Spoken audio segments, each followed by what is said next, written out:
Hello everybody, I'm Joyanne Haig. We welcome our viewers and listeners to Face It and Fix It on CBC TV 8, Facebook, YouTube, and of course Q100.7 FM. Now before I get on to our guests today and who we will have on the show, I just want to share some personal observations and some comments. And you know, we had the press conference yesterday. We know that there's a curfew and it's back.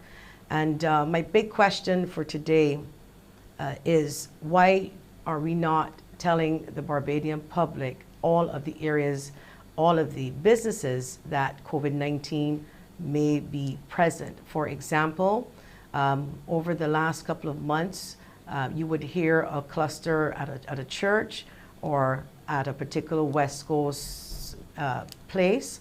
But prior to that, last year, you would always get the information pertaining to the flight. Where did it come from? Where did we find this particular cluster and the name of the establishment? Now I understand that you cannot share patient-doctor information because that's obviously a no-no. But if you need assistance in contact tracing, I would strongly suggest, it's only my humble opinion I should say, that you let us know in Barbados exactly where are these clusters happening, not the personal ones in terms of a family, but public spaces deserve sharing of public information. That way you can let us help you with the contact tracing, because if I was at a particular establishment, say on Friday, and COVID broke out there and people had to be tested, I should be able to come to you to say, look, hey, I was there, and not depend on the people who work there to tell you exactly who they contacted. It kind of works both ways. So I'm hopeful that that is something that the CMO, the Chief Medical Officer, together with those who sit to make the protocols and put them in place, something that you can consider. So we have a great show today. Of course, we have, and we had mentioned a couple of days ago, but unfortunately she was unavailable, so I believe she's available today. Today we have Minister of People's Empowerment and Elder Affairs, the Honorable Cynthia Forde, and to answer numerous WhatsApp messages and questions we received from persons all last week for the Barbados Light and Power. Of course, we have none other than Manager of Corporate Communications and Government Relations, Jackie Marshall-Clarke. You can always call us at 228-5563 or 228-5562 or send us a WhatsApp message, 228-5562, and message us again on CBC Barbados if you want to put a comment on our Facebook page. We really welcome you. We want to hear from you a lot more today. We do apologize over the last couple of weeks that you didn't get to hear us, or we didn't get to hear from you. But today I want you to pick up that phone, call us, and tell us what's on your mind. We'll be back after the break.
Before we go on to Barbados Light and Power, I just want to let our viewers and listeners know that we actually had scheduled this morning the public relations officer from the Barbados Association of Medical Practitioners to maybe answer some of your COVID-19 concerns. Unfortunately, about 15 minutes before the start of the show, Dr. Broom Webster had to be called away to a meeting. As you can imagine, there are a lot of high-level meetings happening this morning regarding COVID-19. So I do want to apologize on his behalf, but he will be joining us possibly later on in the week or next week. Now we're going to be on to our special guest, no stranger to us all, the most heard name in Barbados for the last 2 weeks, Jackie Marshall-Clarke. Welcome to Face It and Fix It. Good morning. Jackie, are you there with us? There you are. Unfortunately, I'm not. Okay, let's see if we can hear Jackie now. Good morning. No. All right. When Jackie's, I'm sure she's going to get that sorted out. And we have a number of WhatsApp messages for Jackie to answer. Of course, our first question is going to be, is there 100% restoration as of July 12th? So that is our first question to Jackie Marshall. I'm hoping that she will be able to get set up in a way that we can hear her sooner rather than later. And to all Barbadians, I'm hoping that you're watching this show, because if you're not, it probably means that you don't have back electricity, or if you're not listening to it on your radio, and I certainly hope that you are. If you do have questions for Jackie, the number to call is 228-5563. You can speak directly to her, or send us a WhatsApp message, 228-5562. Of course, you can send us your comments on Facebook at CBC Barbados, and Jackie will be more than happy to answer them. Jackie? Okay, so we're still working on those problems. We're going to, yes, let's get some WhatsApp messages to Jackie as she gets the technical issues sorted out. We're going to get a couple of WhatsApp messages now from all of you put on the screen shortly. The producers will do that until we can get Jackie up and running. Again, as I said, I'm sure most of you want to know why it took so long for the restoration. There's one question. Good morning. I have concern, which I hope we don't have to face, but have you been driving around? They've got a lot of trees and shrubs that took a beating, my apologies, during Elsa, have not been removed. Some of them leaning. God forbid that a next high wind event happens soon, because they're going to be missiles and block more roads and cause more problems for persons. And I would imagine too that the trees that they're also speaking about would be impacting some power lines. And we see so many trees and we see so many power lines. I think I believe we did mention it last week, if my memory serves me correctly. We talked about the amount of all the cables that we see, and why are all of those cables there, and some of them are not in use. Can we not have a program designed to clean up the cables in this country, just to leave the lines that you definitely need and not the ones that are not in use? Okay, so we have Jackie. We're going to go back to the WhatsApps, but we're going to get Jackie now. We have her up and the audio is working. Good morning, Jackie. So. Yes. Good morning. Are you hearing me? Loud and clear. Well, you know, we're living in the age of COVID, and we have to do these interviews like this, so we will have some technical challenges from time to time. It happens to the international news agencies all the time.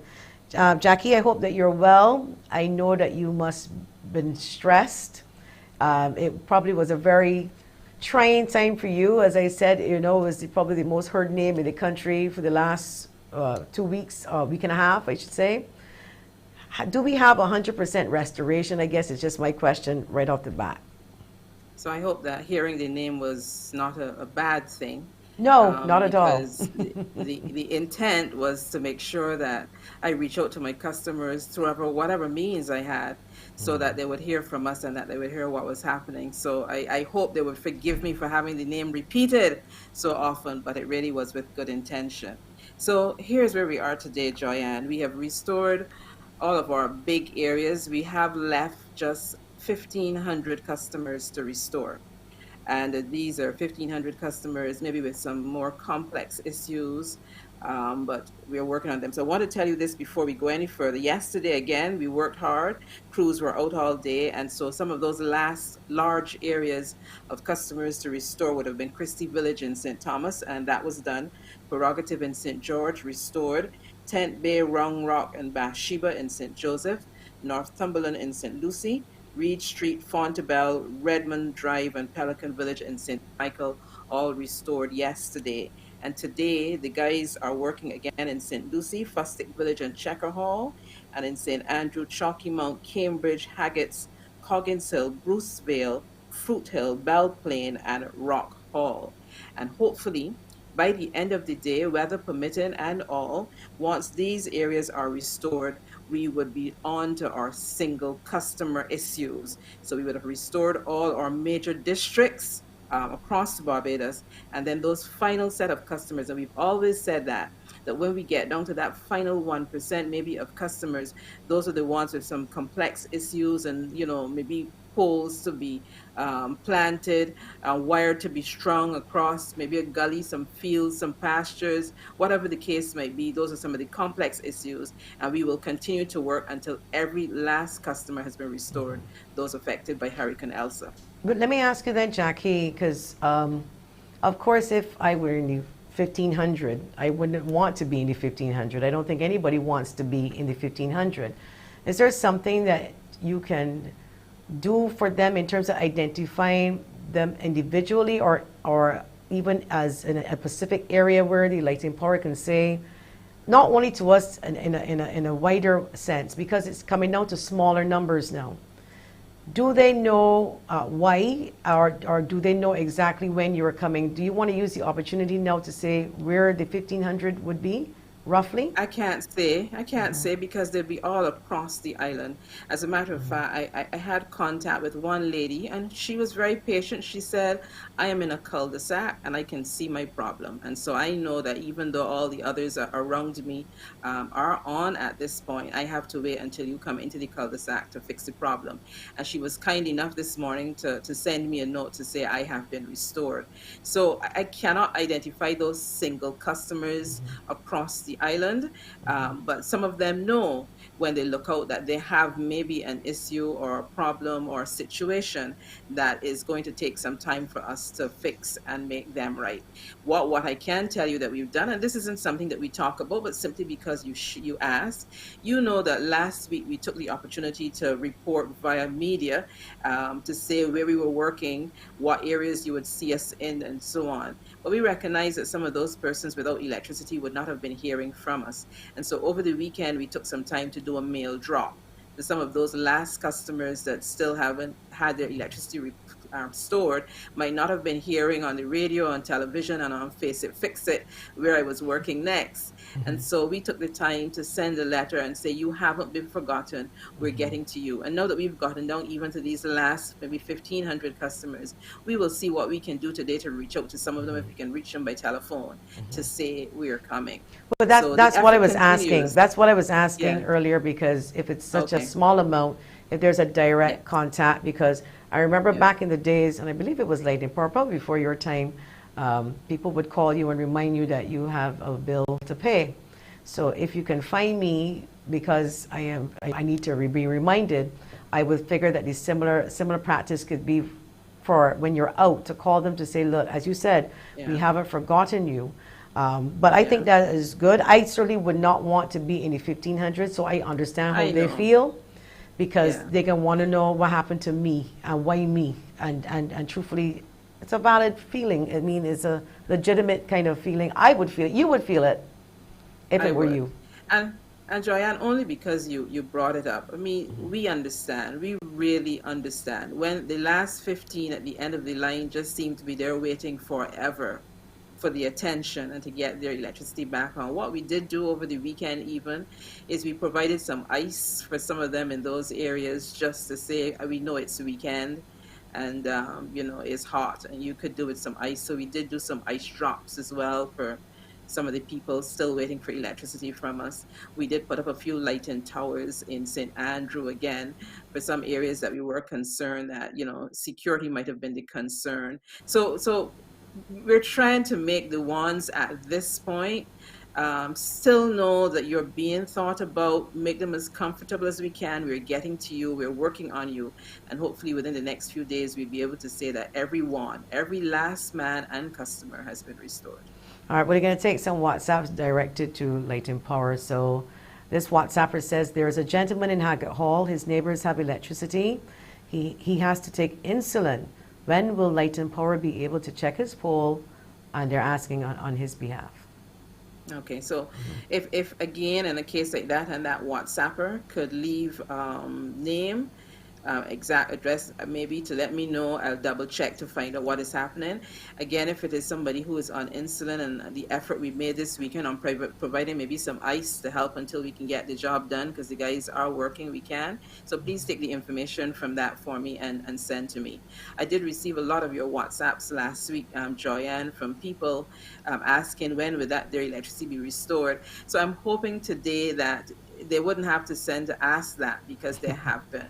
I'm trusting that is the case. Well, before we read the next WhatsApp, let me just say this publicly. Let me thank you for taking that load, because we had some and we forwarded to you, and they weren't ignored, by the BL&P, and that you respected the fact that we took the time to send it to you and you looked into all of them. We appreciate that. And we would want to continue to work together, at least through this show, and all the other media houses too, because they've always been helpful, particularly to you.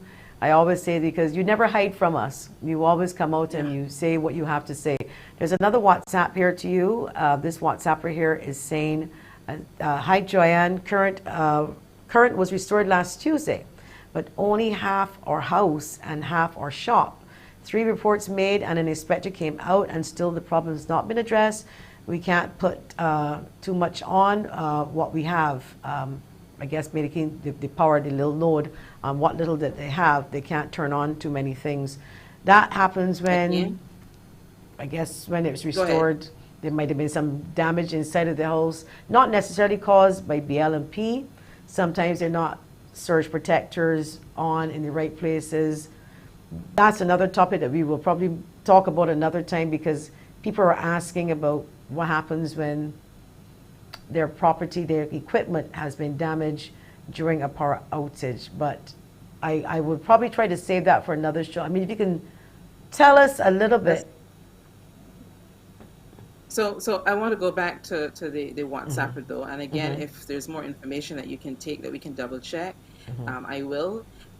There will be cases like these now as we restore the power fully to customers. There may be other little problems that crop up and identify themselves. Again, I remind people to check with their electrician wherever possible to make sure that, before they call Lighting Power, or if it's not something that Lighting Power is to fix and an electrician can rectify the situation, that is done so, and done so safely. But again, Joyanne, you would appreciate that these are now the small jobs, or the jobs that we will be getting to over the coming days. Yeah. I wanted to say though, we had over 1,000, not 1,000, that's an understatement, over 10,000 hits to the ECI Restore app. So customers got it, customers understood, and again, you know how ready we were for that. People keep asking about our readiness, and the app was planned, tested, and ready for any event like this.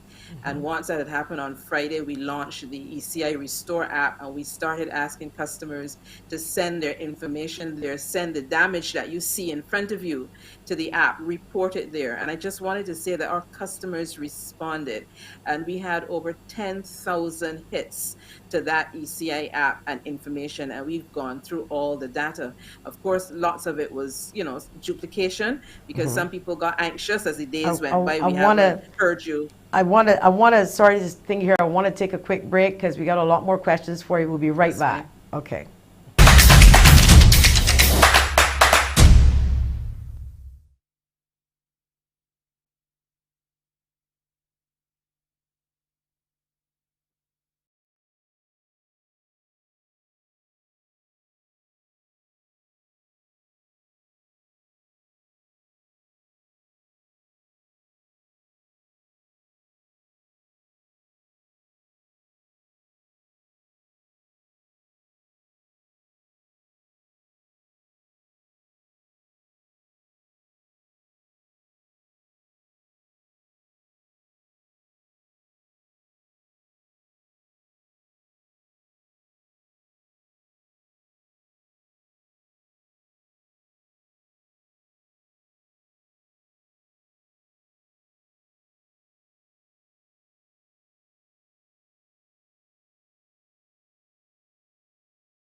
welcome back. We are speaking to Jackie Marshall-Clarke, Manager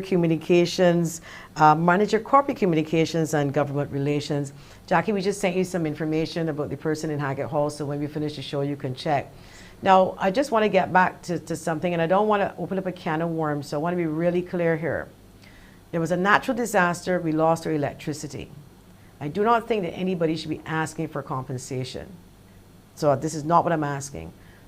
If my electricity has been restored, but it is fluctuating somewhat, in this case where it's come back on, but then there are problems for the whole week, because sometimes in areas it could be a little unstable and it damages something. Now note, I don't mean during the storm, so we could speak like after the storm or even on a regular outage.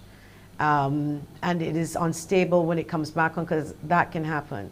Is there a way of finding out, navigating the system to say, look, am I eligible for compensation for my fridge or my, radio, things like that? Not because of the storm, but caused after when you turn back on. You're muted again. I am. Okay, there you are.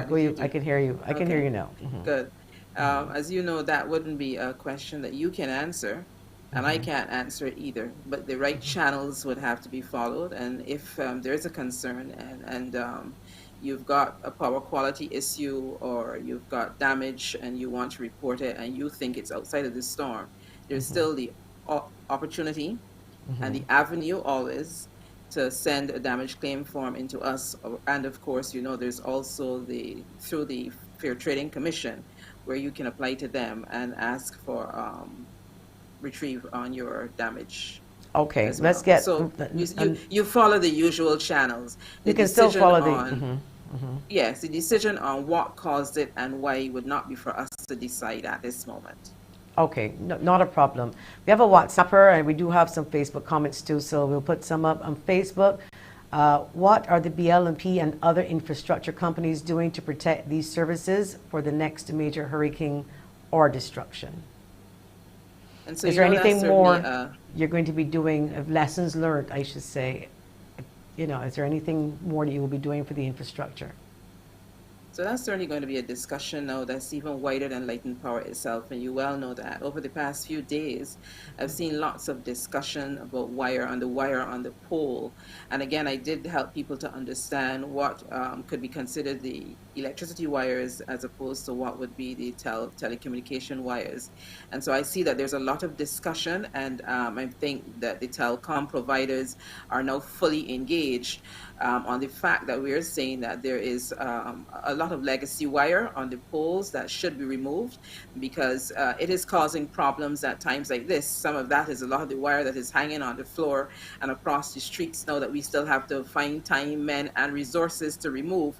And so even then, before next hurricane or in the sunshiny days, I should say, we need to look at all that extensive and excessive wire that is on the poles and certainly not functioning, some of it, and tidy it up, remove it, and make sure that that is in a better condition as we continue through the hurricane season. So again, like I said, it is now a situation that is a little more than Light and Power, but we are quite involved because the poles belong to us. We simply rent space out to some of the other service providers, and so the discussion will happen between ourselves, Flow, Digicel, and others. All right, let's get another WhatsApp up. This person is saying BL&P came and disconnected our electricity. It hasn't been reconnected as yet. Our surrounding neighbors have power, but I still don't. My kids have to set exams really soon. Also, the line that was disconnected is laying in the road. Again, that happens to be one of those things that we will have to send to you, because it's not, it's a little vague as to why there would come a disconnect. Again, the opportunity to say to everybody listening that know that there is restoration for the customers, the cleanup will happen. So you're still going to see maybe some wires and lines on the road until we now can clear that all up. And so on. So that work will continue. Again, if in this case she's seeing her neighbors with electricity, but she is not without electricity still. Something has happened. Consider it for safety reasons. We're protecting you. Make sure I have the information, and maybe we can check in your corner to see exactly what's happening. And having said safety, I really want to say to everybody, we are happy to say that till this time, we've gone through quite a few days of restoration, and it has been incident free. And I I'm am going to so knock on, thankful I'm for that. knocking on wood for that one for you Knock on the too. wood and Yeah. everything. I am knocking and I am thanking God. Let's put it that way, that it's been incident free. And again, you know the attention that we give to safety, not only to restoring the electricity safely for our customers, but for the safety of all our men out there at work every day, putting Yes. themselves at risk and in danger. And we pray for their safety always. So till now, and we trust it will continue, it has been a work job done, incident free. Well, that brings me then to my next question pertaining to staff. First of all, I think that 99.9% of the Barbadians fully appreciated the linesmen, the distribution department. I think that goes without saying. I actually particularly like the videos that went out when we actually heard from them what they have to go through, as opposed to say like from you, Jackie, because they're the ones that out there on the road, and we heard from them, and I thought that was excellent to hear.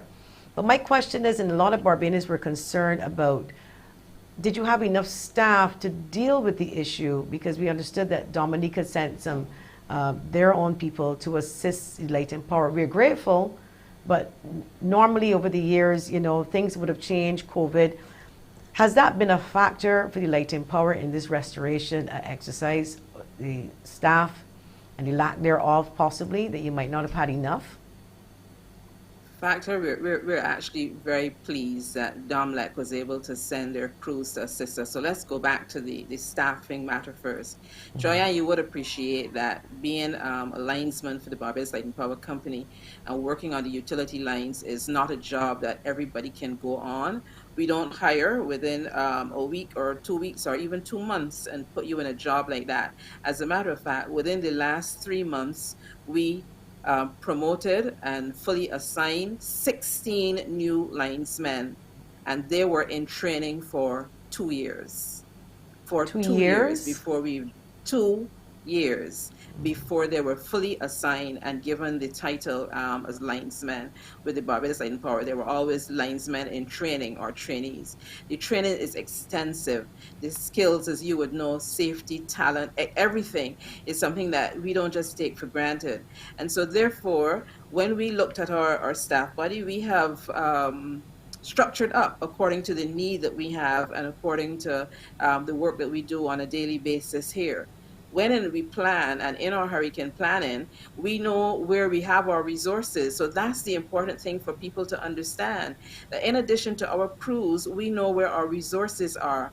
And because we are part of what we call the CARELAC Hurricane Assistance Program, at any time there's a situation like this, there's disaster, all our regional utilities and partners are ready to send assistance in where and when needed. It so happens that Barbados has never been in a position to have people come in before. We have always been sending. So on this occasion, we did accept the offer from DOMLEC to send linesmen in, fully trained, again, fully vaccinated as well, to assist us. And truthfully, their role here is not that we needed the extra linesmen, but we needed to give our guys a break as well. They've been working nonstop now for the past week. And so I'm happy to say now that with the DOMLEC crews online and aligned with our teams, we have 4 crews at rest today. Tomorrow we will have another 4 crews at rest, and I think the following day 5 crews will be at rest. So the point is giving them some time to regain their strength physically, and that's because we have the additional resources from DOMLEC. And should something else happen and is needed, we can call on resources, and CARELAC would send from wherever. Okay, we got another WhatsApp for you, Jackie. Someone here is saying, my neighbors on the left and right of me have electricity, but not me. All but 5 houses are without electricity in my neighborhood. And they're saying I am a chicken farmer. So my chicken and the freezers are starting to go off. And they're located in Heddens, New Road in St. Philip. I didn't realize that St. Philip, there's some pockets, obviously. Yeah. There's some Like I pockets. said, not only pockets, they're single customers or single groups used. So again, and I've spoken to this before, Joyanne, you would appreciate that this is what we're going to be hearing now. That there are these pockets and these single customers that we need to get to, and we will. So once again, take the information from me. I'll make sure that it is recorded by my teams, and we'll see what we can do. Another question, Jackie, before we go. A lot of persons are talking about the polls and the state of the polls, and you say that you carry, Lighting Power carries the responsibility for the polls. Is that correct? So is there going to be some sort of program, or is there a program that you change out all of the rotten poles during the season, if it's possible, if you get an ease with the rainfall? Because I know electricity and obviously and water do not mix at all. So is that a plan that you have in train, or that's something that you have to do? This is a plan that has been ongoing for quite some time. We have an extensive pole replacement program. And so it's really a discussion that maybe we can have another day with some of the other technical people who can better explain how this happens. But I know to the average eye, the pole, according to them, is rotten. We send our inspectors out and they look and they tell. There's testing, there is equipment to tell, how deep this rot is. It could be, you may be seeing 1 inch of rot. The pole could be 9 inches. And so it is in our database as a pole for replacement, maybe within 6 months, maybe within a year, because we know how much longer that pole can be there on the system. It is recorded. So I am saying that our pole maintenance and our pole replacement program is extensive, and it has been in place for a little while. I admit that some people say that a pole has been leaning or it's rotten to them and whatever, and maybe we need to look back, get at it quicker, and maybe even report back to the customer what we are thinking and what we have recorded. So maybe an area for improvement when we go back to our tables and our desk is certainly something that we can look at. But I want to assure you that we have an extensive pole maintenance and a pole replacement program. It's a database. We look, we check, we can tell according to the instruments that we use how long this pole can stand, how deep the rot is, and all that kind of thing. If it is rotten according to our statistics, and it is placed in the database when it should be replaced. But again, I know this is something that customers talk a lot about, and I'd welcome the opportunity on another occasion to bring one of my guys who know a little bit more and a lot more about the pole replacement program and the technical aspect of it to discuss it in more detail. Well, I'll tell you this, because I'm going to beg it for 10 minutes of your time extra. I have a pole that has been, when I said replace, they put a new pole to the existing pole, but there's no transfer yet of services. So that would entail not only lights, all of the telecoms, and would then have to transfer to that new pole. Is that how? Because you put it up, but you're waiting then for the transfer of the equipment, of the lines. I can see you're making good use of my time today, Joyanne. That's all right. I'm here. I am not rushing this morning. Last week, the rush was on to get reports out and to get customers knowing what was happening in terms of restoration. And I really had to be on the move and be attending even to other call-in programs as such. But I see that you're making good and excellent use of my time. Well, for those who have a new pole up and nothing has happened yet, I was just kind of wondering what's the procedure. Let me explain on that again. I just said earlier in the program that we're not the only persons who utilize the poles. We own the pole, but then we rent pole space out to other utilities. And there are instances and times when a pole needs replacing, and we have replaced our pole, and the new pole is in place. And we would have transferred maybe our lines, those would be the electricity lines, to the pole. And we are waiting then for the other utilities to make the transfer of their lines as well. Sometimes they could be a little delayed, sometimes they take a while, but it is something that we have to work on to make sure that it happens quickly and it happens smoothly. So sometimes if, as you said, you're in your area and you see two poles, you know that we have planted one, that's maybe the new pole, and you've seen that we have transferred our lines to that pole, and the other pole is still standing there with lines on it, oftentimes telecom lines, and we are waiting for them Ready to for make them the to transfer make the as transfer. well. Correct. Ja- Sometimes you go to other areas. I'm sorry, Joy, and one last. Sometimes you go to areas and you see two poles standing, a tall pole, and then there's a shorter pole. Those shorter poles are usually the property then of telecoms. oh, And the tall poles are usually Light and Power's light and poles. power. Well, I did see that it was a taller pole, but we're going to come back after the break, and we do have a caller for you when we come back. We'll be back. Thank you.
Welcome back. We are speaking to Manager of Corporate Communications and Government Relations, Jackie Marshall-Clarke. I'm sorry that I always get it wrong, but she has a very big title, huge responsibility. Jackie, we're going to have to wrap up soon. We have a caller. Let's get this caller on the line to you. Good morning, Face It and Fix It. Good morning, ma'am. How are you doing? I'm well. We have our guest here, Jackie. I'm Jackie. Marshall-Clarke. I'm calling to ask him about the polls in terms of the thermal eating polls. Isn't there something that can be done to help tweak the polls? Like, okay, not that like the power will have to do it, or maybe give where people can. Cause it could be a public venture where that people that live in the neighborhood could probably put diesel and things around the pole to help keep away the termites. You mean onto the pole itself? You mean to interfere with the pole because? Like, I mean, in terms of the wood ants and whatever eating the pole, because you know the wood ants come from the ground. So what I'm saying is that is it they can do something like to help maintain the wood ants eating out the pole by doing diesel, putting diesel down in the hole. I mean, So, it could caller, not. It would have got to be on like on power half it for sale, but the public people in the neighborhood that poles are can use that mechanism, but you will go get that from the like the power thing because you don't know what damage it would cause or whatever. Or danger with diesel. Go ahead, Jackie. Yeah. So caller, I really appreciate that. I really appreciate that because I like when the thought of even working together. And he said, it doesn't have to be always Light and Power's responsibility. It could be something that the community could help with or whatever the case might be. So it is something that I wouldn't want to say can happen, but we do treat the poles not only for termites and all that, but there's also a fire resistant substance consultants use to help protect poles from fire as well, especially poles that are like close to cane fields and so on. So at that time of the year, we try to protect them as much as possible. So there are things that we do to help.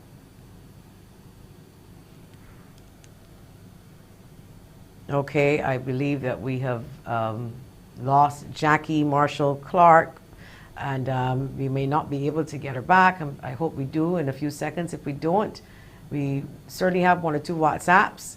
I want your WhatsApps up because I've heard of some feel-good WhatsApps for you, Jackie and the crew at Lightning Power. This WhatsApp says, "Good morning. Thank you for acknowledging my WhatsApp message last week.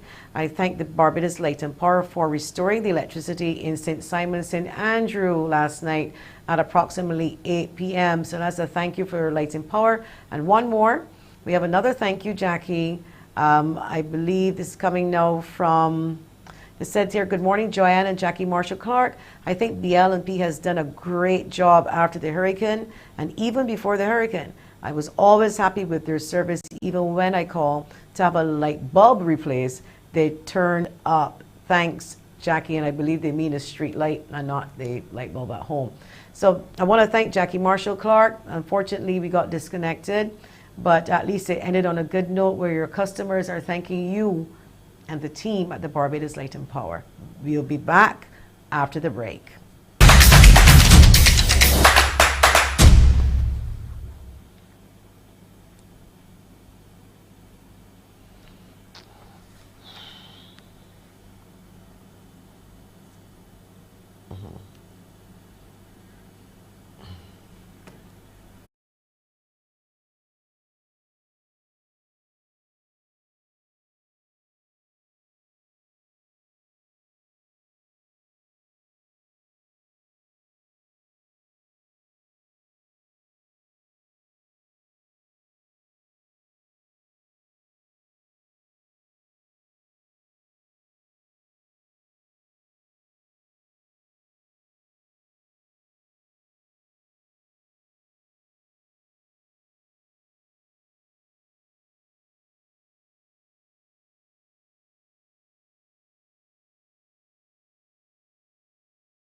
Welcome back to Face It and Fix It. Our next guest is someone that everybody in Barbados loves. I don't think it matters what party you or what color shirt you are wearing. My next guest is the Honorable Cynthia Forde. She is the Minister of People's Empowerment and Elder Affairs. We all know that when we hear from this minister, what you see is what you get, what you hear, that's what it is. Minister, I want to thank you so much for gracing me now with your presence on this show. Good morning. A blessed good morning to all of you in the studio and, of course, the rest of Barbados and those who are within earshot of our very excellent program that you are carrying. I thank you for the opportunity. My time is still limited. I finished one meeting, rushed into this, and I go into another one by 11 o'clock because we have so much work to do on the ground. So thank you very much. I'll give you the 15 minutes.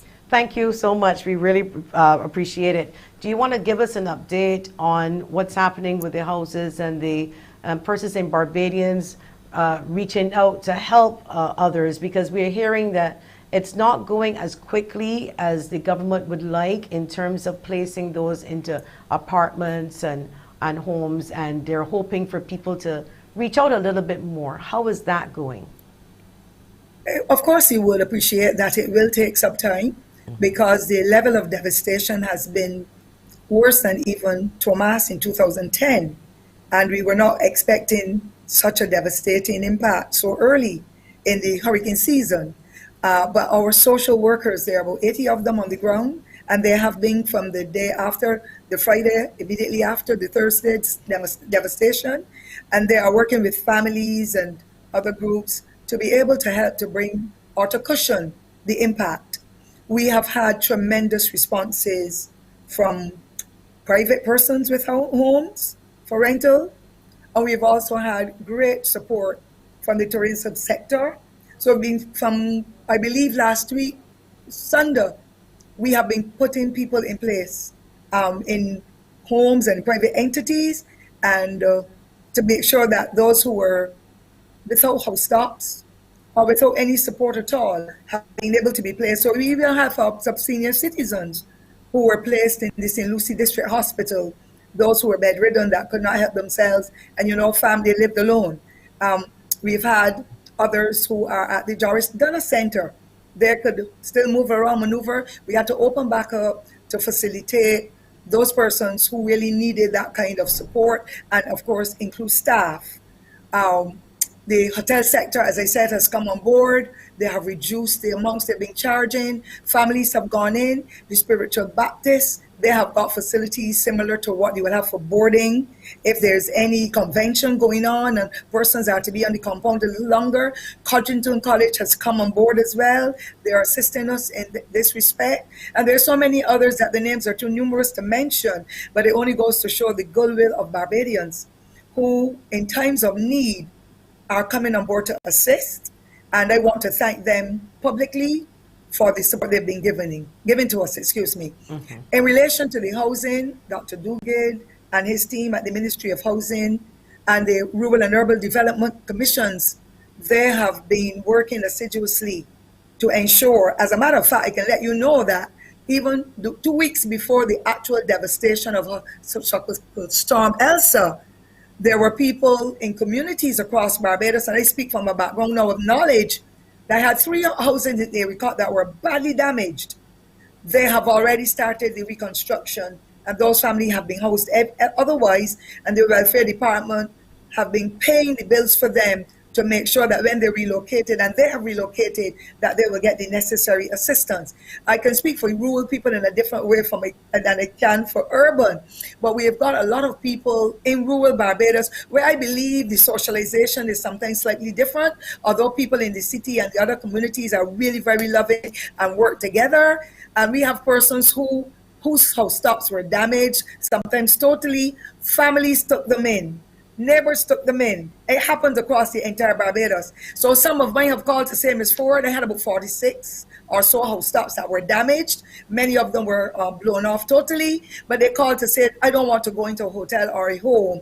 My family next door, my neighbors, they have given me the kind of facilitation. And I heard that that is happening across the other communities in urban Barbados as well. So we are still a resilient people. We are God-fearing people. We are trying the best that we can do under these circumstances. The welfare department, for those who have gone into these shelters, they have done their assessments already. That's how they got there.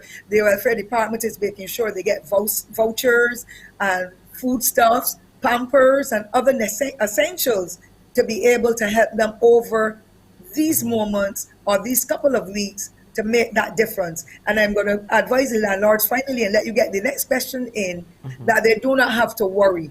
The commitment has come from the Ministry of Finance under the stewardship of the Honorable Prime Minister and the Honorable Minister Strawn, and of course the Economic Affairs Minister, Minister Marshall-Clarke.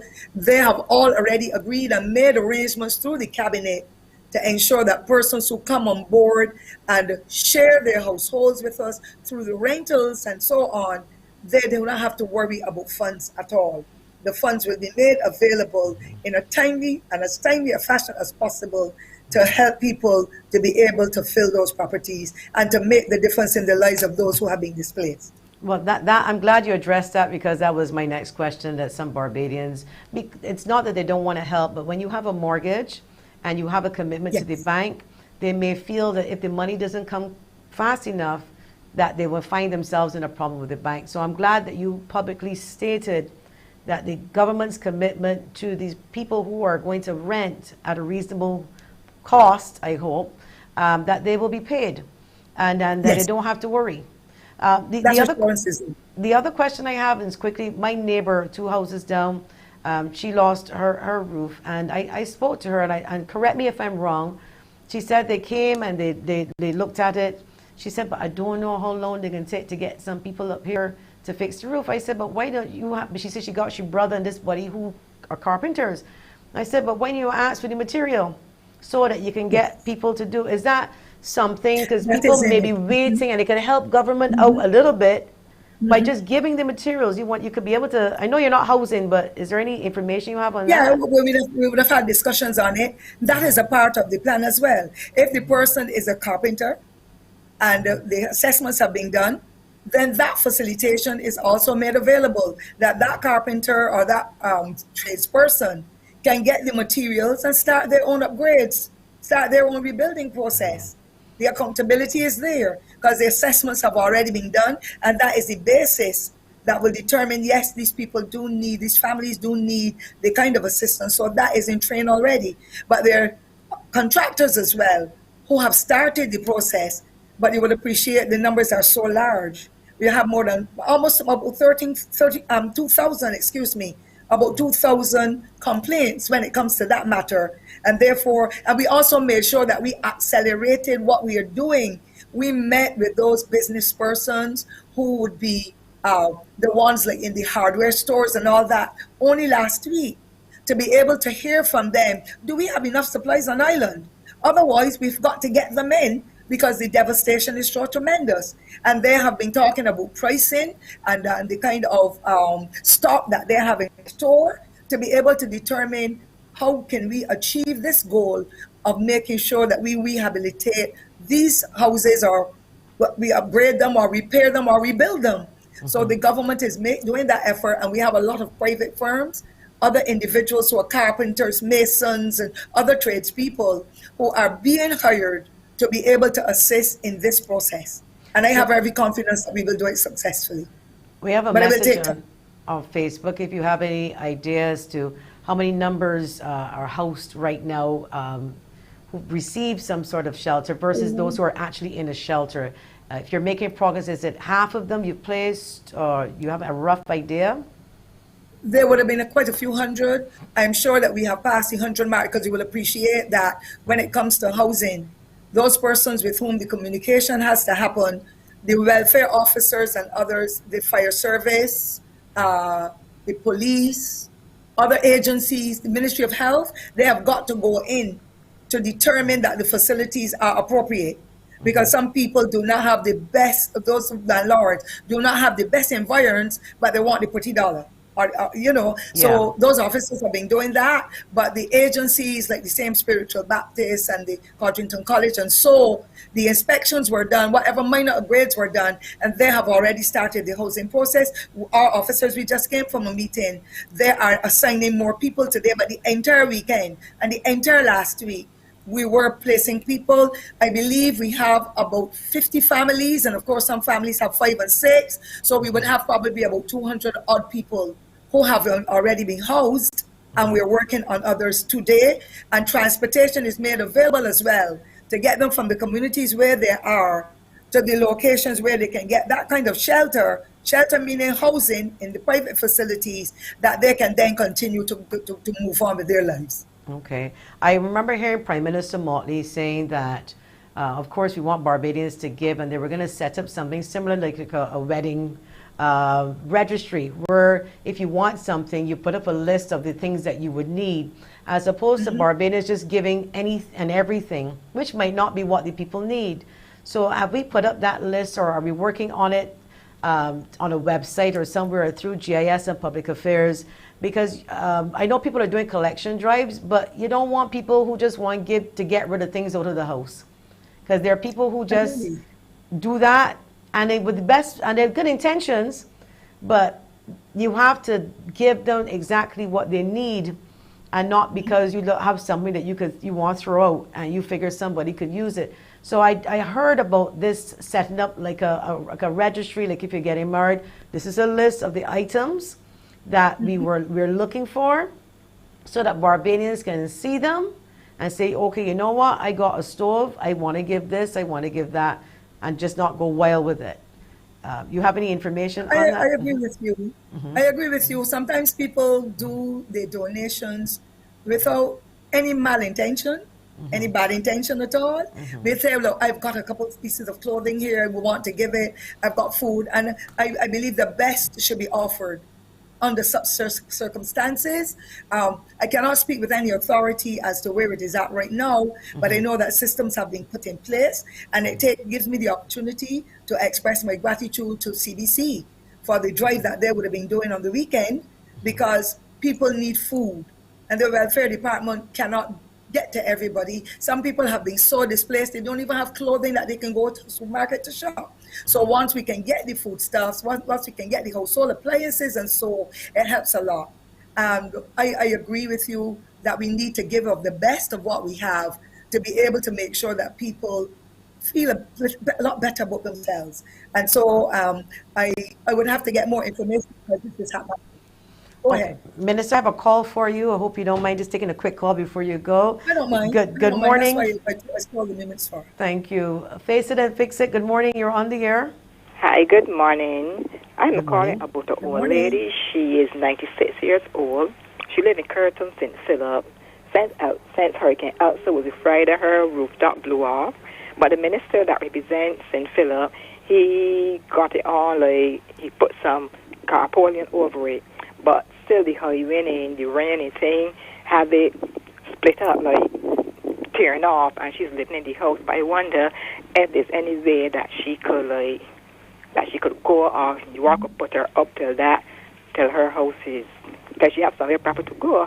That way, was You said she lives alone? How long would it take? Thank you, ma'am, for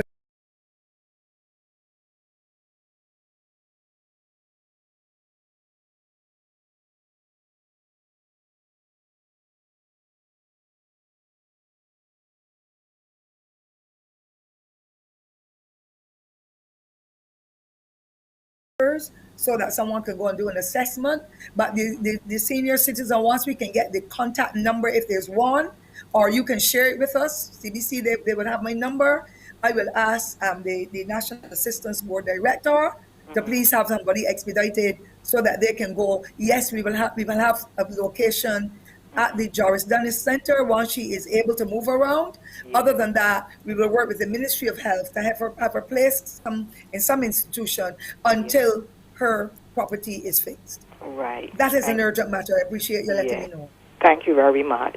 Would you be able to share the information with us otherwise, even if you give it to the Yeah, we'll get it. receptionist, please? Yes. And I will please. get it from Madam Joy and the other staff. There. Yes. Thank you. Yes. For sure. And I apologize for this, but I'm glad that the MP was there. But I'm sure that we will have to treat with hers with alacrity, not only for hers, but we have to work with her son as well. He's a human being too. Yeah, he sounds as if he could use some help too with the situation please. that is going through. Which also brings me to my next question about the elderly in this country and Hurricane Elsa. Did you find that you had a lot of elderly persons living alone being impacted within these numbers? The National Assistance Board would issue their reports. Most of them, that's the reason why we had a plan before the storm struck. And those persons were relocated before. So before Thursday evening last week before, those persons were relocated. That's why I told you about the Joris Dunner Center being set up, as well as the St. Lucie District Hospital taking the few persons that they're taken, because those are the reports that we received and from the records they had. But matters of this nature now, not all senior citizens want to leave home, despite whatever the circumstances. And therefore, our seniors, our social workers are on the ground, and the National Assistance Board members are part of that component, and therefore we will want to have them go to Curtains as soon as possible, or to any other community. And we ask residents to call in and share that kind of information with us so that we can get on top of it, because they are the pillars of our society. We cannot afford to let them stay and suffer anything. And if tarpaulins are on the house top, that is really not going to withstand the pressure of any heavy rain or wind. And therefore, mommy has to be, or granny has to be relocated. Well, I want to ask you some questions about the welfare department, and I must say, and I want to publicly commend the head of the chief welfare officer, Deborah Norville. I know her. She works she's a person that cares about her job and the people. In particular, there's another officer by the name of Fabian Jones for the Christchurch area. I must commend them publicly. But as we know, in every establishment, we can't have all the apples the same. And I wondered, like, especially around this time where people are hurting and they come to the welfare department, and if they feel that they're being treated in any way that is less than human, what can they do in order to maybe have a further discussion with those who may want to be a little bit more humane than others?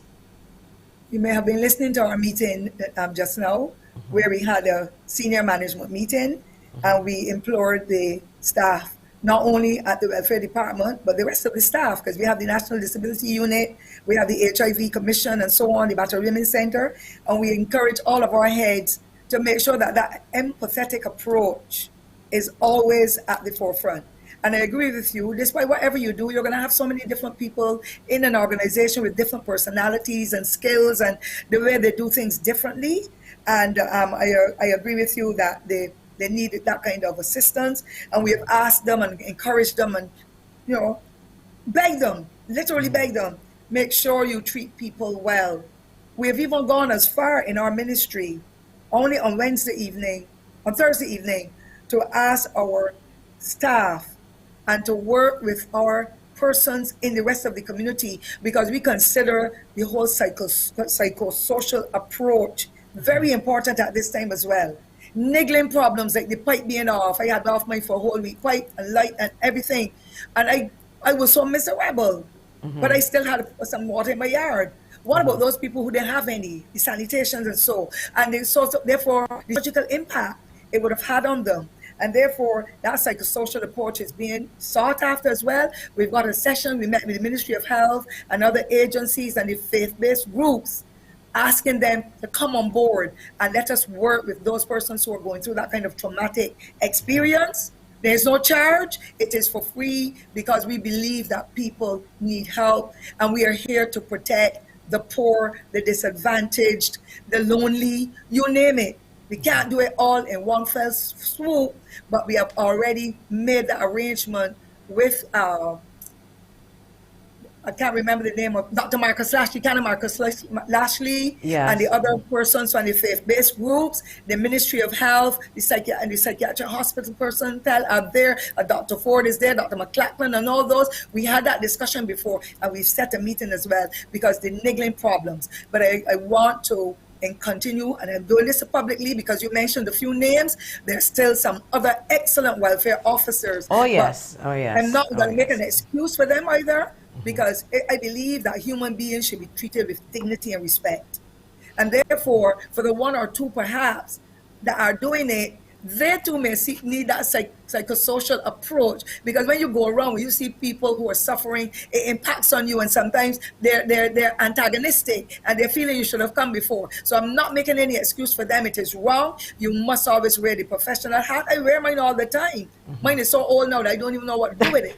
But the point is, I want to pass on those skills though, because people need to understand when you have needs, your need is a lot to do with your personality and how people treat you. And I think that we in Barbados must look at customer service, not only in the public sector, but also in the private sector, to be able to treat people, the saying, Joy, that the customer is always right. I believe that is something that we should look at reinforcing. The customer is going to come in and curse and carry on because the customer is miserable about some personal circumstance. It does not mean that you curse them back. So those one or two who are there, we are encouraged them. We did that not too long ago for the other meeting we did just now. Remember, these are human beings who are suffering. Treat them with the dignity and the respect that is due to them, because many of us are only one step away, depending on the hurricane or the travesty that will impact on us, from being in that same position when we're going to need that kind of care as well. So I appreciate you praising up those who have done well, and I encourage those who are not doing well. I have to call one more name from St. Joseph, Marlene Ross. Marlene would not forgive me if I forgot her from welfare. And exactly. But to those who know that they show up for the right reasons. I commend you And they for deliver. those who show up Yes. and may need a little additional help with their personalities. I hope that Yes. they get the help that they need. We have one more WhatsApp, and we're Yes. going to let you go. Somebody was just saying, well said, Minister Forde. And I think we have another comment coming up. I'm not quite yes, good morning, Ms. Forde. I have some clothing in good condition, but they would be needed. You need to collect them, or someone needs to collect them. Is there any way that could be done? Is there somewhere the ministry has collecting, a drop Yes, off? please. Yes. Yes. We have the Strengthening Human Department that does excellent work. They're working with 250 families who are most impoverished, and they usually do the collections. Actually, I did some collections only on Friday morning early, and I started to parcel out the clothing and make sure I dispose of what was not necessary when I went out to the campaign house all day Saturday. So that department, once we get the information, if they call our ministry and ask to speak to Mrs. Nicole Daniel, who's the person in charge of that department, I am sure that she will assign some of her social workers to do the pickup, even if we have to borrow transportation from other ministries to be able to pick up whatever the items are. But once I get the number of the person, I could also do the link, so I know you will share it with me as well. Yes, of because course. if people want to give, the generosity is there. We are happy that they continue to be good Christian people in Barbados who want to see that others are in a better position than they have been for the last couple of days or weeks. So I welcome that. And of course, we will go through just to make sure that it is all appropriate to serve those persons who need it now more than ever. Well, Minister, I certainly don't want you late for your meeting. I'll give you They the will final wait on word. me. If you, They will wait on me, darling. They will wait on me. okay, well, Yes. any words for us now, people out here in Barbados from your ministry? You know, we want that kind of pep talk here, you know, because some people are feeling a little down right now. Yes, they do. They do. So I want you to share They something do. positive with us. More They positive. do, yes. And it is not an easy experience. You know what the Bajan saying is, it is when the shoe is on your foot that you feel the squeeze. So having not lifted a bucket of water for about nearly 40 years, having not had any electricity, you should see me with my cast iron stove that I borrowed from a neighbor and a gas bottle that I had to resurrect. And one of the legs of the cast iron stove was broken. And I had to put a half of a brick on it, and that is how I got a meal last week Sunday. But some people did not even have a gas bottle. So I can understand. And therefore, I want to encourage Barbadians, those who are in a better position today than others in Barbados who are by the thousands now. Remember your brother and sister. Almighty God's words say it to us, and they're very pointed words. As long as you do it to these my children, you do it unto me. And therefore you may not know who will be the recipient of what you may offer, whether it be food, clothing, money, household appliances, and all that. That person, I am sure, will receive it with a kind, loving heart, acknowledging that we in Barbados are still so cohesive in our approach. We are so loving and kind to each other that we share and we care, we reach out and touch lives. And so today I want to put in that plea again. Governmental agencies are helping, private agencies are coming on board, individuals are coming because of the goodness of their heart. I encourage others, I implore them, come and help us, because when you look at what is happening to the people, particularly in urban Barbados, especially the most vulnerable, they do not have some of the resources that the most vulnerable in rural Barbados have. The people in rural Barbados still can get a breadfruit. They still can get a bunch of bananas, or a hand of bananas, I should say. A neighbor will still warm up a meal and give them. And while I appreciate that rural people, urban people will get that, it is not always the case with persons in urban Barbados.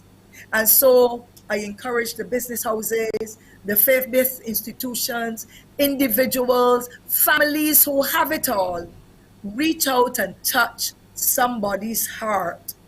It will make the world a better place. It indeed will make Barbados a better place at this time.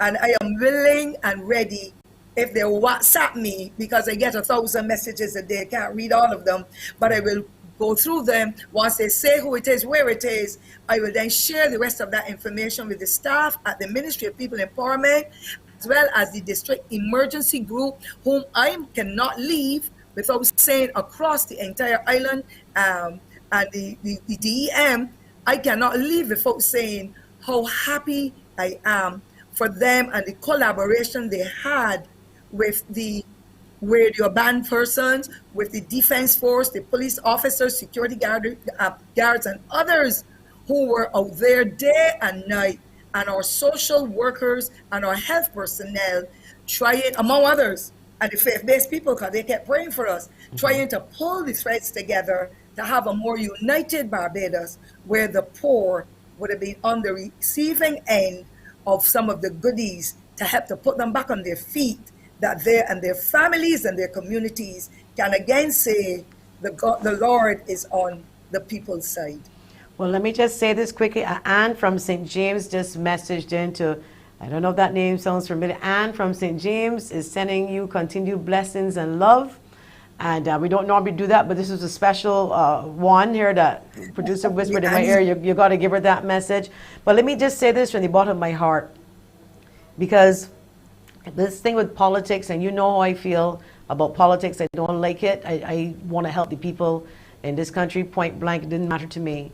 But you, my dear minister, and I don't care if I get licks for it, I can say it publicly. The day you decide that that's enough for you, whoever comes after you has some huge shoes to fill. You are authentic. You are the real deal. You care about your people in St. Thomas and outside of St. Thomas. You make yourself available. I do not know how you do it at your age. You look great, but we know that you in 2 mornings. You know what I mean? So, but at the end of the day, you do it, and you do it without any, like when I don't even call it work for you, because you are so good at what you do and you enjoy your job, then you would work a day in your life, if you understand what I mean. But we do know you actually work very hard. But I had to say publicly, we never probably got the opportunity to speak, and even at another station to that extent. So I am in the habit now, being true to myself, not I wasn't before, but being more so than before, and say all the things I want to say to the people that I believe deserve that before they go from this earth. And I hope that people do the same for me before I depart, because I believe in eulogizing people while they're living, not when they're dead. So I really wanted to tell you that for you, from me. Thank you for your warm sentiments. I am here to serve, not to pump us up. And once we can reach out and make the difference, because the politics is about people and service. And therefore, I am helping with the training of my young colleagues, and directly and indirectly, because it is not only about a vote. I do not care in respect of who did not vote for me.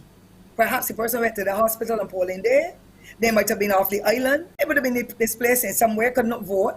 And I do not expect everybody to like me, because my personality is not the kind that you're going to like me all the time. But if I have to say 6 words to you, I'm going to try to do it in the best way I can. And then I will say, let us agree to disagree, and give me one big hug. COVID is in now, so I can't take the hug. But no difference in who you are, which persuasion, which political persuasion, religious persuasion, sector, whatever. I have come to serve, and God has brought me thus far. And I do not want you to say that I'm not 2 mornings old, because I'm only 39. I will be 40 years March the 1st next year. So God gave me strength. I've never been. Thank him again. He has shown me a religious path, and he has shown me a leader, because I sat and I emulated persons who have been distinguished Barbadians, not because they wanted to be, but because that was the natural thing for them to do. And I was trained at the foot of the great late Lester Vaughan. And once anybody tells you about Lester Vaughan, then you understand the caliber of persons who would have passed through his hands, from Holy Innocents School and St. Simon's and all the other institutions for which he had responsibility, because he taught us how to care for humankind, because we are here as people. And I close. How can we say we love God whom we cannot see? but we hate our brother and sister and neighbor whom we can see. So if we love God whom we can see, we will reach out and touch and make a difference by trying a little kindness. May God bless all of you. Congratulations to you, Madam Joyanne, and your team for this wonderful program. And I am available any other time, not for praise, but to let you know of the stewardship of the People Empowerment and Elder Affairs Ministry, because we have that remit to change lives and turn them around, that at the end of the day, according to the late right excellent Professor Owen Arthur, to stop poor people from being poor and to empower those who have initiative and interest and soul to be able to go to the next level. May God continue to bless all of you, Barbados. Thank you for the privilege. You know you can reach me anytime. I'm willing to share and to care. Thank you very much for having me. Thank you, Minister. Thank you so much. welcome. Have a fantastic God bless day. you. Thank you. You and your Thank you. family as well, and CBC Thank team. you. Thank you. Bye-bye. Bye-bye. We'll be back after the break.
Okay.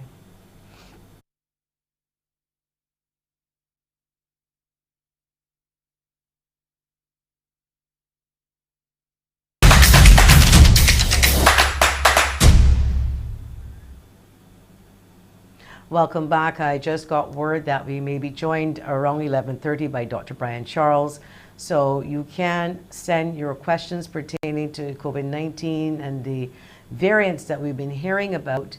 The Gamma variant, it's the Alpha as well as the Delta variant. And we've been hearing about those three ones in particular. Now, earlier on in my preamble, I mentioned that I personally believe that information on COVID-19 in public spaces should be publicly shared.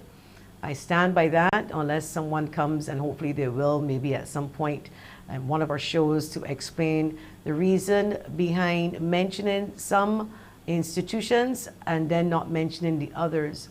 In my humble opinion, I think that if you're not going to mention anybody, then don't. But if you're going to start mentioning names like a school, or the prison or a bus crawl, I believe you should continue in that vein.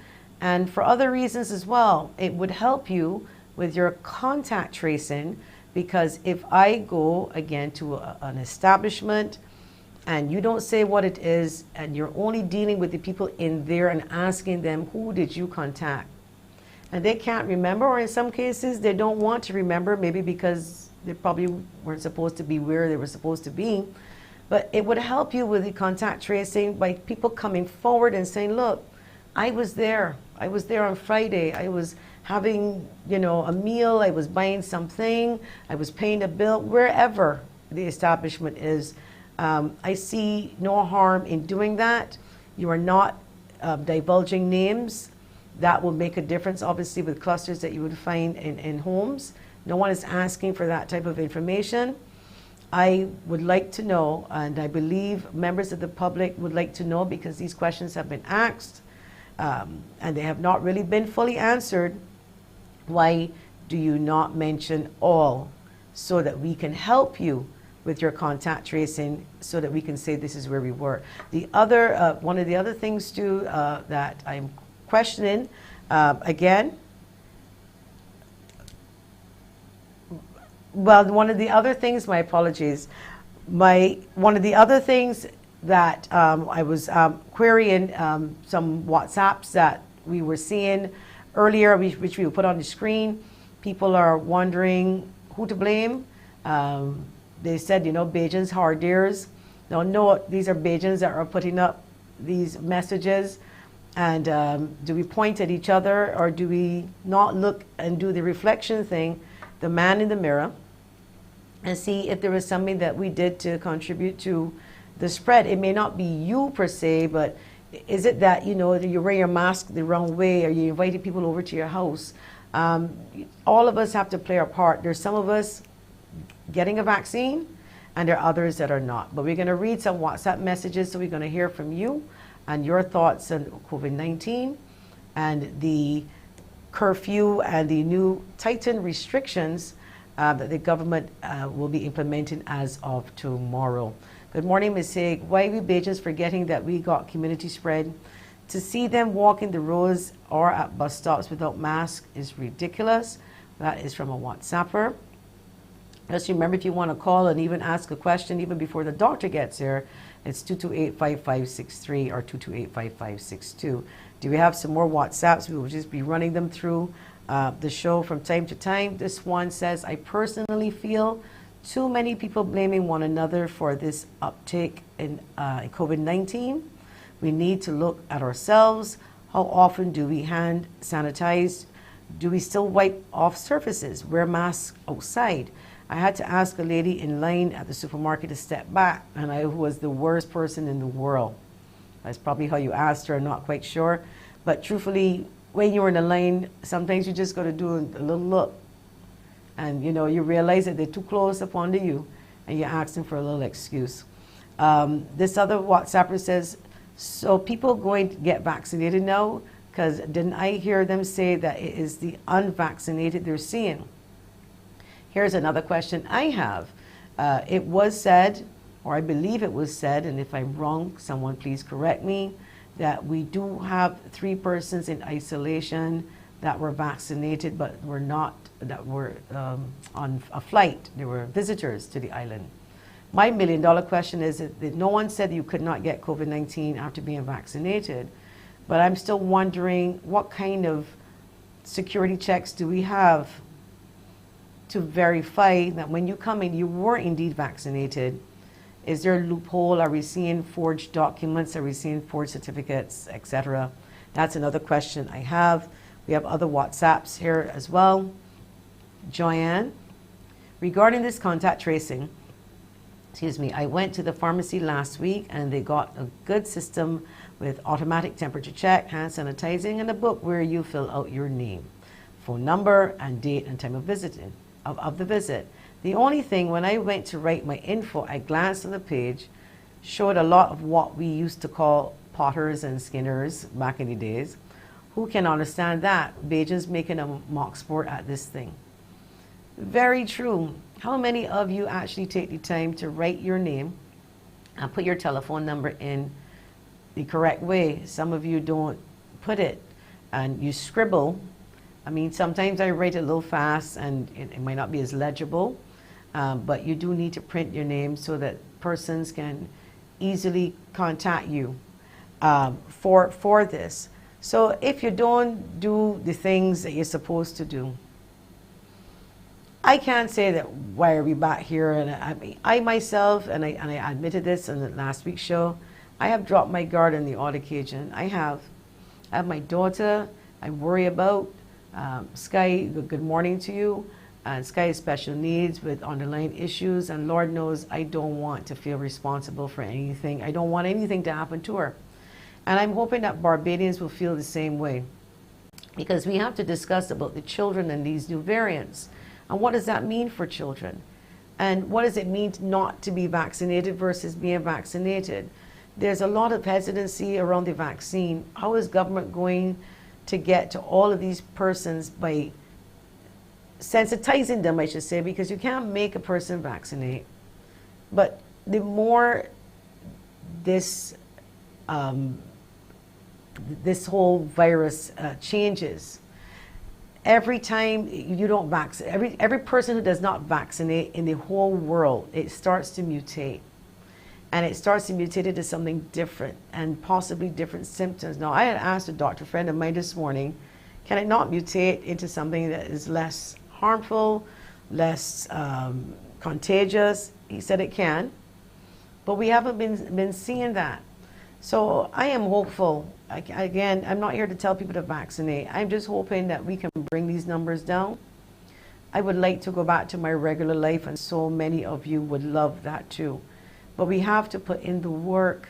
We have to do what we're asked to do and follow the science. So those who don't want the vaccine, you must really proceed with some extra caution because you're going to get it, and your children may get it. And then what? What happens when we see our children really sick? I don't know about you, but I can tell you this. Seeing my daughters sick, it's the worst thing ever for me as a parent. So I believe that the discussion, hopefully from the government's end, from the CMO, would have to be, again, continuing, pushing the only way forward is either a vaccine or we follow the protocols to the T. As soon as the curfew was finished, I guess everybody just decided they wanted to go out. I drove around a particular mall on Saturday, and I can see 11 to 12-year-olds in the hundreds on the outside, and they weren't wearing a mask. None of them. The mask was actually under the chin. So, and I'm saying to myself, you know, all of you are out there and gathering together, and we're the parents. You know, the parents don't say anything, and even though you beg them, maybe they just don't listen. We do have Dr. Brian Charles here with us. After the break, we'll be right back and we'll talk more about COVID-19 and what's happening in this country. We'll be back.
Welcome back to Face It and Fix It. We have with us Dr. Brian Charles, Specialist Emergency Room Physician We did tell you earlier that we wanted to talk about COVID-19 and the variants, and we wanted you to call in, and hopefully he can answer some of your questions and concerns.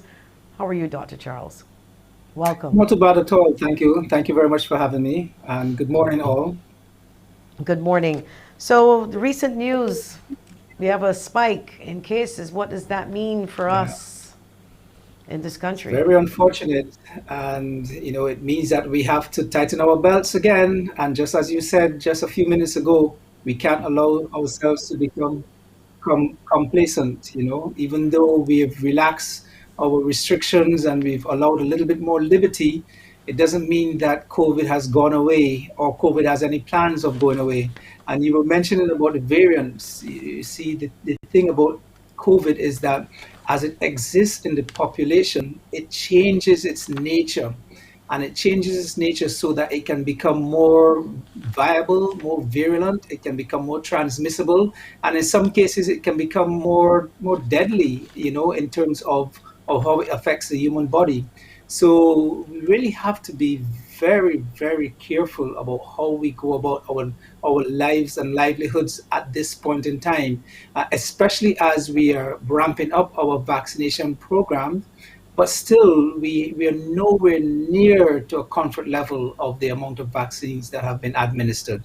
So, persons think that because, 70,000 persons in Barbados have been vaccinated, that we can be comfortable. Absolutely not. No.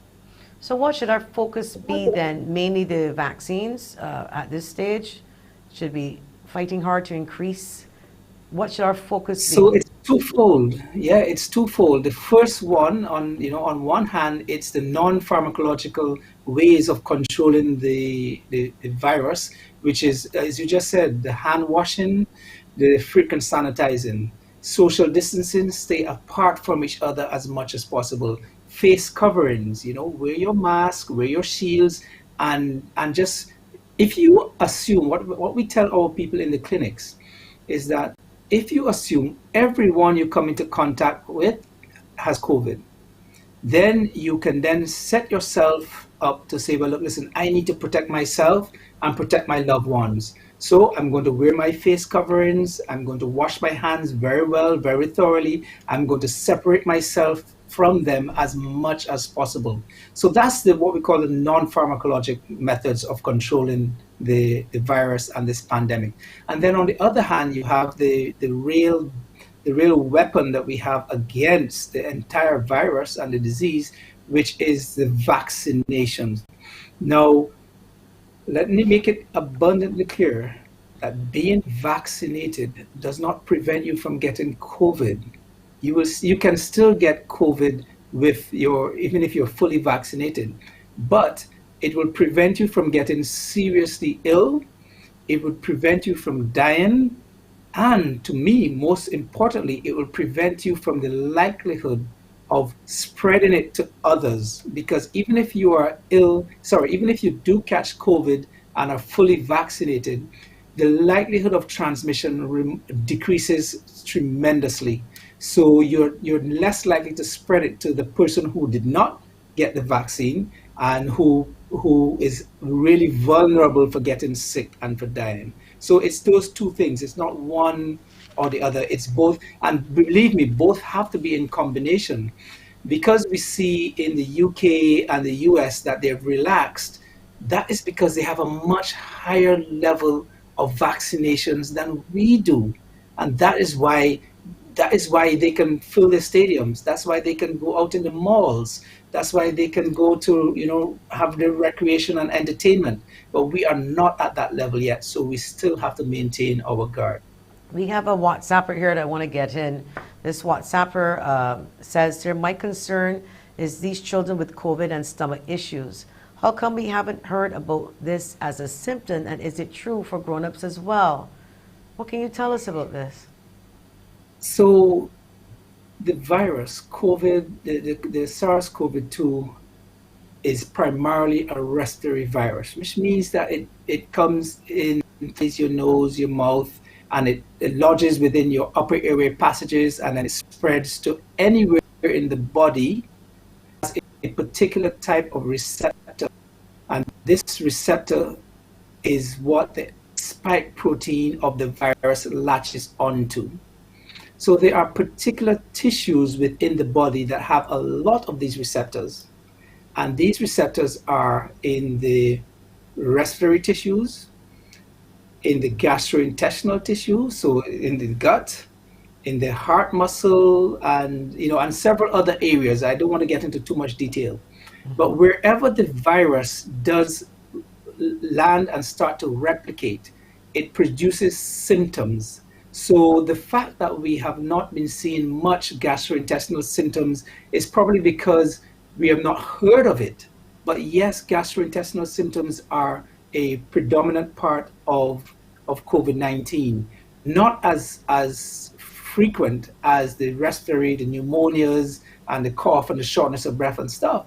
But yes, the vomiting and the diarrhea is also a symptom of COVID-19. So I say to everyone, if you feel ill with whatever you have at this point in time during this pandemic, you need to be tested. So is it more so in the recent variants we're hearing about, the Delta, the Gamma, the Alpha, that we should be more concerned with? They say the Delta as far as children are concerned? Now, no, we don't have a vaccine for our children, so we don't know what to do. Is there sufficient data to support, one, that the vaccines that we have taken will work against these new variants? Do we have enough time that has passed that we can see that the vaccines, whether it be AstraZeneca, the Chinese vaccine, Sinopharm, do we have enough evidence to support that at this stage from WHO? So far, all the vaccines that are available have shown good efficacy against the variants of concern, the VOCs, and this is the alpha, beta, all the way down to the delta so far. Now, it is not as effective as the original Wuhan virus. It still gives good protection against serious illness and death. So that's the first thing. The second thing is that with the variants right now, that it is possible that the changes in symptomatology are slightly different from the original virus. So this time last year, we were always speaking about, mostly respiratory problems, strokes, cardiac illnesses, etc. It is possible that some of these new variants, and you remember we said that what happens is that the variants cause the virus to change. So these new variants may cause more of a predisposition to another symptom. So we are seeing that children are having gastrointestinal symptoms as opposed to the flu-like cough and cold. It's possible, but that has not been substantiated by the data as yet.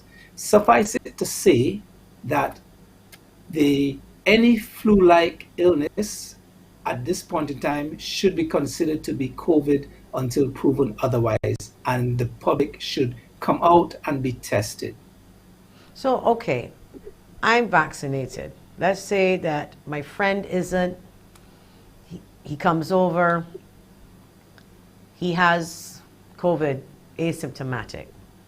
He can, or he can still give it to me, but I wouldn't get sick, or shouldn't get sick, and I shouldn't die from it. So he may say, but why should I go and get vaccinated? Because I love you, honey, and you can't get sick from me. And I could turn around and say, well, I love you too, but you could get sick from somebody else. But in their minds, they're thinking, don't worry about me. I can be good, I'm healthy. That's the first thing that coming out of the most people. And then other people are vaccinated or say, well, okay, but he can't hurt me. But realistically, he can be impacted. Because I've said this before and I'll say it again, unless you go to a doctor every week, and even then things are missed, do you want to find out you have an underlying issue by catching COVID and dying? Right. And You know, dying. yeah, Yes, very you true. know, You raised a really good point. And this is a difficulty that the public health, fraternity within the doctors have had over the since vaccinations have come about. One is that the mortality, the amount of people who actually die from COVID is low. Yes, we accept that. But you don't want to be one of those people who do die. you want to be that That's one. person? Exactly. Yeah. Yeah, you don't want to be that person. That's one. The second thing is that those people who die or get seriously ill are people with comorbid illnesses, or primarily with comorbid illnesses. So this is the non-communicable diseases, the diseases that make you not able to mount a good immune response. So that's the second thing. So the majority of people who get COVID do not have these things. So they feel, well, I'm going to get COVID. I don't need to be vaccinated because it is very unlikely for me to get sick and die. The problem lies those same people who get sick with COVID and are either asymptomatic or have mild illness can get serious illness. We don't know who is going to get really sick and die. So we have younger persons, and you remember Dr. Forde from Harrison Point saying that we have actually younger people presenting with symptomatic illness. And those persons who are older, even if you are vaccinated and get sick, you can spread it to someone who's older, and you may never know, and that person can get really sick and die. Your friend who has asymptomatic disease and not vaccinated comes to visit you, you're vaccinated, but your kids are not vaccinated. And then your kids can become ill, your kids can catch COVID from you and him, and then your kids can spread it to someone else in their social group or their school group, and that person has a granny or a granddaddy or mom or dad who is vulnerable. So you see the whole circle, and this is the reason why it is so difficult to get people to understand that we should not be, for lack of a better word, selfish and think only about us. Think about the loved ones, think about the persons who cannot get vaccinated, and think about those people who are likely to get really ill if they get COVID, If they get especially COVID. if they are not Well, vaccinated. the other thing, we have a WhatsApp, but before we think that, correct me again if I'm wrong, I'm not a doctor, but this is my understanding. If you don't get vaccinated, it can mutate to the point that it could be a pen and it may be a cell phone, which means the vaccine that we all stood up in line for may mean nothing because it could change and mutate so much. So really and truly, the people who are not vaccinated, even though they're saying they may not die from it, may create a new strain beyond Yes. recognition of the vaccines, possibly. I could not have said it better. Very true. The thing is that the more likelihood of spread, how the virus exists, the virus cannot live on its own, The virus needs us. So Exactly. if we are smart and we stop this virus, then it can't go anywhere. But if we are encouraging the virus by not social distancing, not wearing our masks, not being vaccinated, it allows the virus now to take hold and start to change. So the vaccines have been produced to be effective against a particular strain of the virus. If we are allowing that virus to go and change and change and change, there is the likelihood that the vaccine eventually may not be effective against what is produced against. And this is the reason why we really need to drive it home. Yes, come, you may be not at risk, but your family or your loved ones is at risk. Let's get vaccinated. Let's try to keep these variants at bay so that we can come back to living a normal life that we used to know.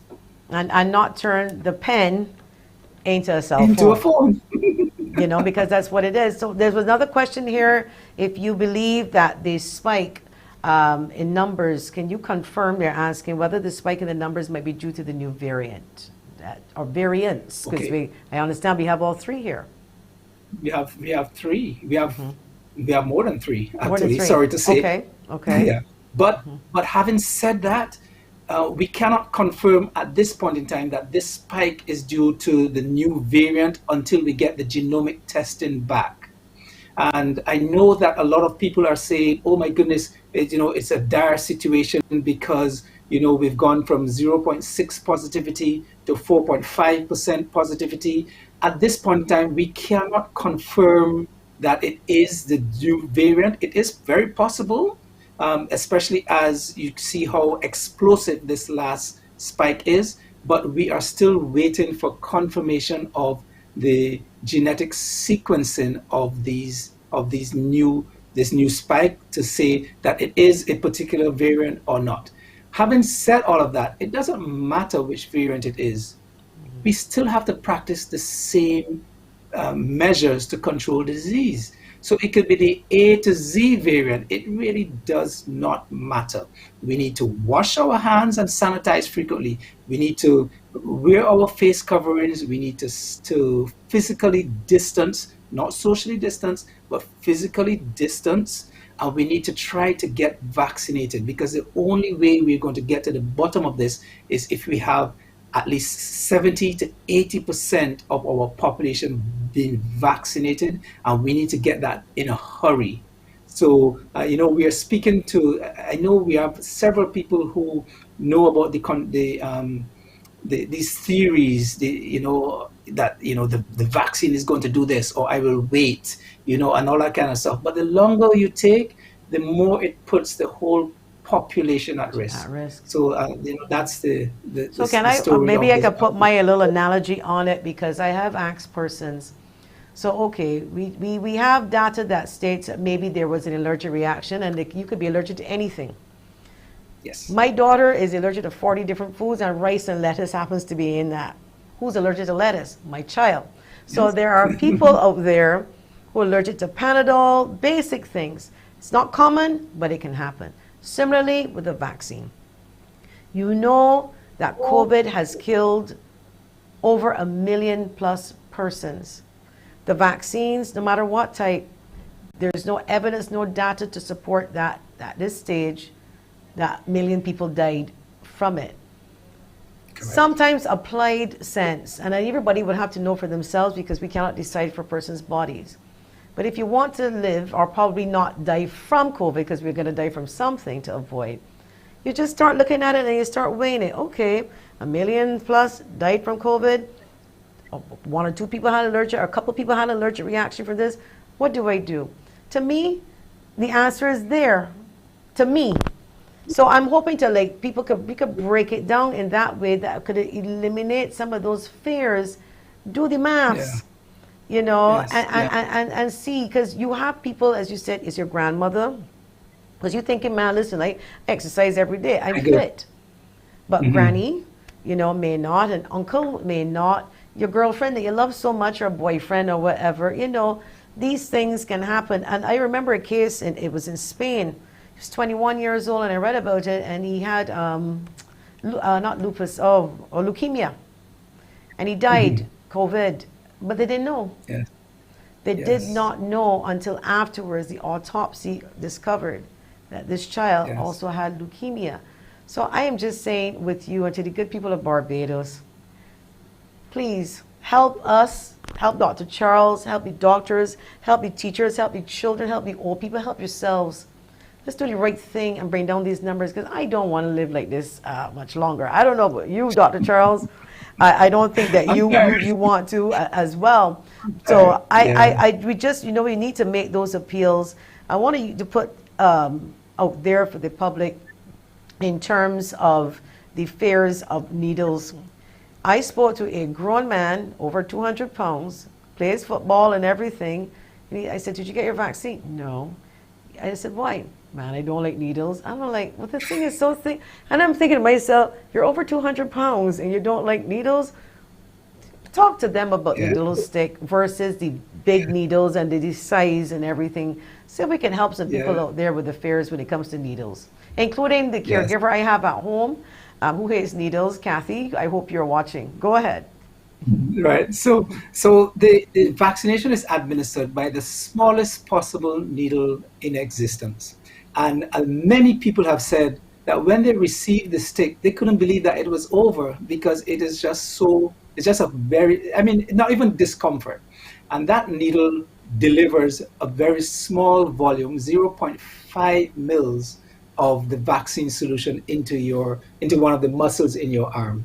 And it's a painless procedure, to be honest. If you were to tell me that I'm frightened for the side effects of the vaccine, then I would Nope, say it was the yes. needle. That's how it works. There are people who are just scared of the needle. Now, for The me, needle, right? I got some tough, probably a little too tough, big arms, and I had to tell them you might need a bigger needle because I don't see that getting through here. But it went.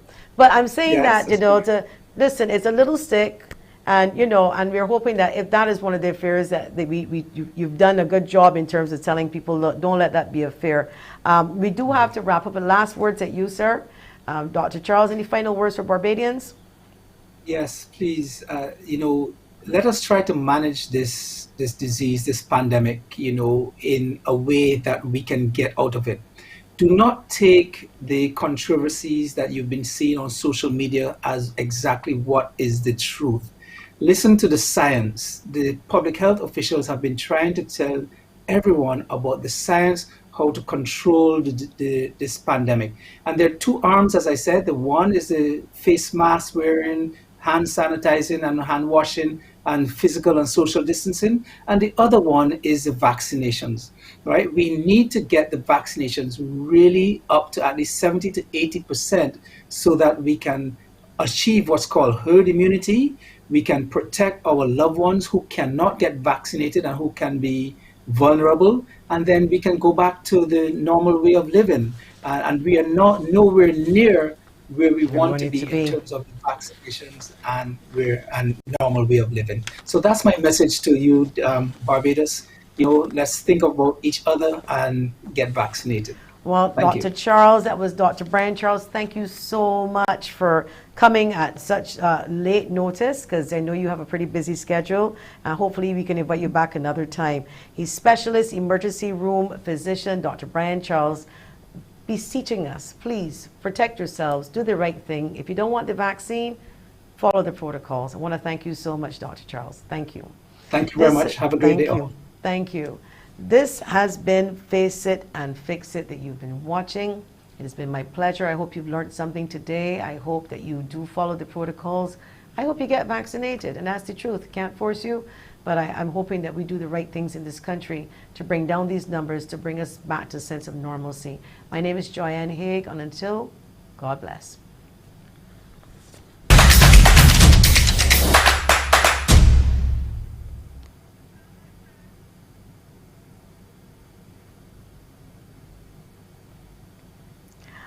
I thought he said that.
I good. I think I good. Once you can't see anything.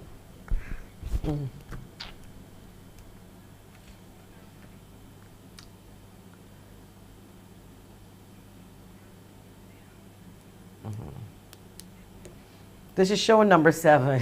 Okay.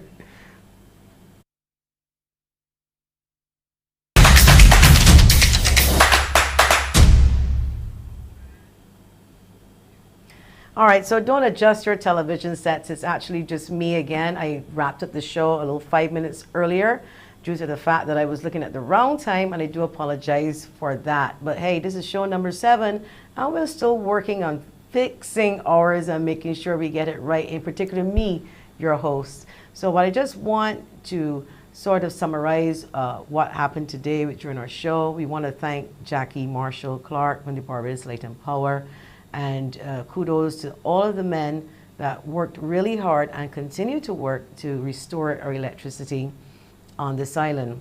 And of course, the Honorable Cynthia Forde, Minister of People's Empowerment and Elder Affairs.